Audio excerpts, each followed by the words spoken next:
we have some big news today. If you're in the basketball sphere, which you probably are, you're aware that James Harden has been traded to the Clippers in the middle of the night. This was random, like 2:00 in the morning. It was 2:00. I felt like I woke up.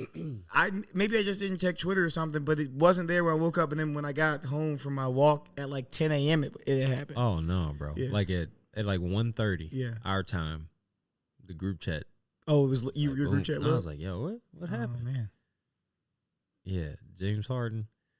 You wanna say what for who exactly before we get into it? Well, let's go ahead. You go ahead and get your initial reaction. Okay. Go ahead and get your initial reaction. Initially, I'm like, that's cool. Mm-hmm. Good on. I'm gonna check the cameras. We keep talking. Yeah. I'm like, that's good on Philly because I feel like they did right by James, even though that nobody needs to do right by James.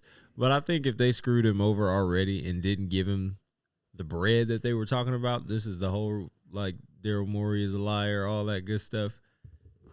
That's what birthed that. So I guess he was, he did his due diligence and he made sure that he went exactly where he wanted to go. So this feels like they can squash that. Like, hey, I may have fucked up, but yeah, I may have cost you a few $100 million, but at least I got you where you wanted to go. Yeah, but now you get to go. Yeah. Okay. At least you get to go where you want, and you still get your bread. Like you got a lot of bread. He does have a lot of bread, but you could always have more. Yeah, man. I mean, yeah, I think I'll take it. I mean, my initial reaction was like, I guess, like, cool. I guess cool for James. I think, good for him. I guess my initial reaction was like, also like, dang, another force out actually worked. I feel like the Players Association and the owners group are gonna have some meetings coming forward. That's they're pissed. Yeah, bro, and that's the third force out from James himself. I mean, who was it? Was it KG who said you only got so many wiggles? Yeah, apparently he all wiggled out. Apparently not. Apparently James Harden got an infinite wiggles, right? He must know something about Daryl Morey, brother. He might have had him in the strip club in the back. Hey, in the back of the Suki. back. Yeah. Had her in there. Might have a little iPhone video. A little flip phone video. Hey, Daryl, don't play with me. Hey, like LeBron. Yeah. Watching Triple H. Bro, LeBron's so happy. I mean, so happy to watch. Was it Stone Cold Steve? I forget who it was. I think it was Stone Cold. It was Stone Cold. Yeah. Yeah, but so that was my initial reaction. I'll say, so I guess for the Clippers, and here's the thing that's beneficial to James about this trade, is in terms of like why he wanted to go specifically to the Clippers, is that Kawhi and PG are both going to be free agents next year. They paid Russ minimal money. Do they really want to re-up Kawhi? Probably not. If you're the Clippers and he's played 30 games over 10 years at this point, like all three of them are free agents. I know. Year, right? Oh yeah. I know all three, but like they paid Russ minimal, so they've got money on the books. They paid their PG's probably going to come back, but we're not sure. But he could be gone. Who knows where he goes? Kawhi probably not going to be re-signed. Who knows where he goes? So James is going to have some leverage there to stay in LA. If he wants to be the guy in LA, he could be like, hey, I'll just make me the star. Make me the showcase. We'll see at All-Star break. Yeah, we'll see. We'll see how y'all feel. Yeah, but Clippers pick up James. What do you think that looks like on court? What were your initial like on court thoughts? On court thoughts, I felt like that just meant Russell Westbrook's gonna be the bench mob guy. Mm-hmm. That's what that felt like to me, which kind of makes it like a log jam because him and Bones are going to be on the same lineup often. Mm-hmm. They play a little bit together, and it's not bad, but I think a lot of that would just look clunky. It'd be ugly. It's going to be bad. I feel bad for Bones. Bones is probably the biggest loser. Bones is the biggest loser, like, bro. Russ is a big loser because Russ already had this situation in L.A. where they had a log jam. And he's doing well. And then he's doing really well. He switches over to the Clippers. They move him there, and he, like, at the end of last season, it felt like he had kind of come in. They found something there. Sort of this year feels like, okay, like this is like we found the job for Russ here. And I was really happy for him. He's not only playing, bringing good energy to the team, good leadership. So I was really excited to see him in this sort of veteran role where he's taking charge and, not being, the Russ of old in OKC, being able to be efficient and score 15, 16 points and distribute the ball. I liked that. You know what they did? What? They said, listen, you're not the point guard anymore. we're gonna make you the point forward. Yeah, exactly. It just works. It works. Not just be Lamar Odom, and he's a very good Lamar Odom. Yeah. Like I love that backside lobs from Russ. Yeah, we'll do that. Remember how we just always said like Giannis is just big Russell Westbrook? Yeah. Now Russ is just Lil Giannis. Exactly. Everything is switched off. They figured it out. They switched off. They changed powers. They swapped. Whoop. He said, "Hey, I'm old, bro. It's your turn." Yeah. So bad. I feel bad for Bones. I mean, you pick up PJ, but my other initial reaction was this team is old, bro. This team is old. How many games does their core play together? Yeah. You gotta. What's your over under? Wait, everyone on the roster?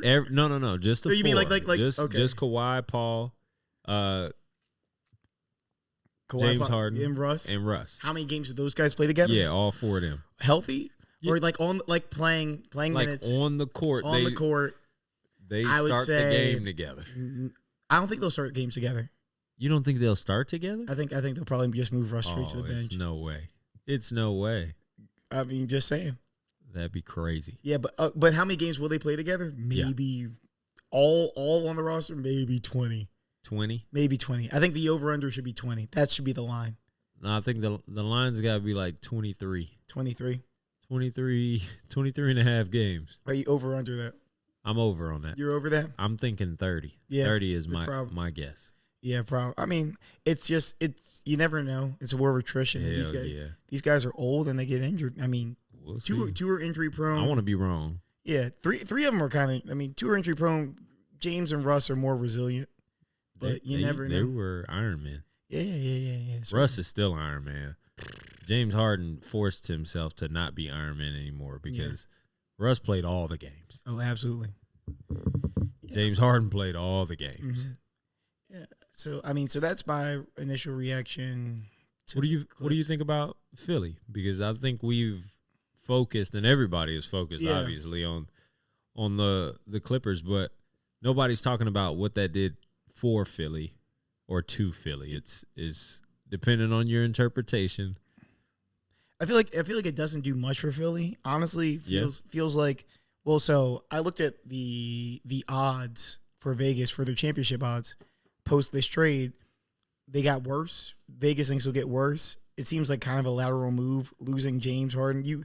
I know we talked about earlier, and I'll let you make your point, but I feel like what Philly will probably do, my initial takes, one, really showing trust in Tyrese Maxey, like really giving him space to step up. I mean, he started off the year, I think he said like a 28-point game and a 34-point game and like another like 29-point game, something like that. So, I mean, I think they're willing to just say like, hey, like this is going to be. All right, now he's the guy. Yeah. I would say in terms of what Philly might do with all these pieces, I mean, Rocco and Nick Batum, a little old, a little long in the tooth, but good players. Marcus Morris Sr., a little old, but a good player. A lot of really good wing defenders from 2018. They traded one PJ Tucker and got three PJ Tuckers. Yeah, exactly. That's an upgrade. But you lose James Harden. Yeah, but you insert Tyrese Maxey. Upgrade. Yeah. So I'm wondering this, right? Does Philly take these pieces and try to, is the reason Furkan Korkmaz couldn't get traded? Are they trying to piece together a new move? I mean, people are talking potentially Chicago. Because here's my last two things. One, is JoJo going to be happy with this situation? Is he going to be happy not looking across looking at Boston, seeing the cast they have, looking at Milwaukee, seeing the cast they have, and going, and then looking in LA, looking at all the contenders are going like, I'm out here. I love Tyrese Maxey, but this was my sixth man 2 years ago. Like, what am I like now he's supposed to be the guy. So I think like, is he, and so one, is JoJo going to be happy? Two, are they going to try to piece together a trade that may or may not include Maxey for someone who's going to be more box office, a Zach LaVine, someone just to placate JoJo? I don't know. So, what do you think? Please no. Please. I'm just saying these are going to be things that are going to come up in like between now and the trade deadline. I think JoJo is a player where you can't bring guys to play with him. Mm-hmm. It just will not work. Okay. Period. Like, you can't bring a huge name. You need JoJo and like 6 Chris Middletons. Okay. Like, that's what you need. So you think they're in a good situation? I think they're in a great situation. Okay. I think that was addition by subtraction in all ways. Mm-hmm. In the locker room, there's no more questions. Mm-hmm. We're done. We're good with that. We're done with questions. We're done with trades. We're not talking about any of that shit. Mm-hmm. This is who we got. This is who we're playing with. Mm-hmm. This is who we're going with. All summer, they said, y'all can have anybody over here. You just can't have Tyrese Maxey. Yeah. Like, don't even speak his name. Mm-hmm. They treat him like Terrence Mann. What are y'all talking about? Yeah. You know what I'm saying? Yeah. So if you're gonna invest that much into him and show how much y'all are grounded in this decision, and you feel like Tyrese Maxey is your next thing, guy, the next guy, your time He's the next process. Is now. You got to roll now, mm-hmm. or this process about to be fart in the wind. In the totality of basketball, we're not going to remember this. Mm-hmm. We're not going to care. So if they don't win now with what they have and what they've chosen to, ride with, it's about to be blow up time. So let's do it now. Yeah. 3 games into the season, Tyrese Maxey's our guy. You lose this year, cool, but let's build around Tyrese Maxey, JoJo. Okay, this is what we like. This is what we want. Yeah. You think we get Ben Simmons back in there? That's a point for real. He trash. Hey, he had a double last night. Yeah, and he ain't have more than 10 points. Yeah, he had 11. He had a real 1960s double. That's gross. Yeah, 11 and 10. That feels like they shouldn't count. You remember they called him LeBron? What? In college. Oh yeah, that was a wild light skin Bron. See, stop calling. Why y'all can't just call them like normal people? You see a big forward, they're fast. Yeah, bro. Why that can't be somebody else? That can't be Lamar Odom. We can't say that. That'd be a good thing. The comparisons to Bron and Magic for Ben Simmons, wild. Right? Shut up. Wild. I would have said Lamar Odom, and we called it a day. And if he didn't make it to Lamar Odom, that would have been okay. Okay. Yeah. But now y'all said the man's LeBron, and now he's playing. I don't even want to make. He's just playing. Yeah. He's playing basketball. He's playing all right. Yeah. He's playing around with people money. Yeah. What do you? Any other takes on the Sixers situation?